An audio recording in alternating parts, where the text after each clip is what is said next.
चलिए भारतीय अर्थव्यवस्था की कुछ बुनियादी बातों को फटाफट समझते हैं। ठीक है, तो हम 5 मुख्य हिस्सों पर नजर डालेंगे ताकि पूरी तस्वीर साफ हो जाए। तो सबसे पहला सवाल, भारत की अर्थव्यवस्था आखिर है किस तरह की? देखिए, अर्थव्यवस्थाएं 3 तरह की होती हैं: पूंजीवादी, समाजवादी और मिश्रित। और भारत की अर्थव्यवस्था एक मिश्रित अर्थव्यवस्था है, मतलब सरकारी और निजी दोनों का रोल है। और इसी वजह से भारत को एक विकासशील देश यानी एक डेवलपिंग कंट्री कहा जाता है।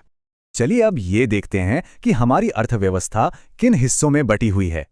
इसके 3 मेन सेक्टर हैं: प्राइमरी, सेकेंडरी और टर्शरी, यानी सेवा क्षेत्र।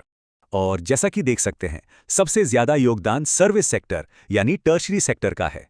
अब जरा पैसा, बैंकिंग और मुद्रास्फीति की बात करें। आसान भाषा में कहे तो महंगाई।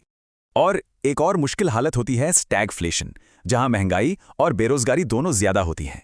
भारत में इन सब चीजों को कंट्रोल करता है भारतीय रिजर्व बैंक यानी आरबीआई।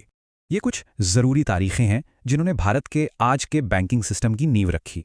आरबीआई के अलावा भी कुछ और बहुत जरूरी आर्थिक संस्थाएं हैं, जैसे योजना आयोग, जिसे अब नीति आयोग कहते हैं, सेबी और नाबार्ड।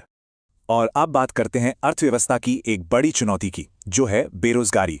यहाँ 2 खास तरह की बेरोजगारी की बात होती है। एक है स्ट्रक्चरल और दूसरी है छिपी हुई। ये जो छिपी हुई बेरोजगारी है, ये ज्यादातर कृषि क्षेत्र में देखने को मिलती है। तो सवाल ये उठता है कि जैसे जैसे सर्विस सेक्टर बढ़ेगा, बेरोजगारी की चुनौती कैसे बदलेगी?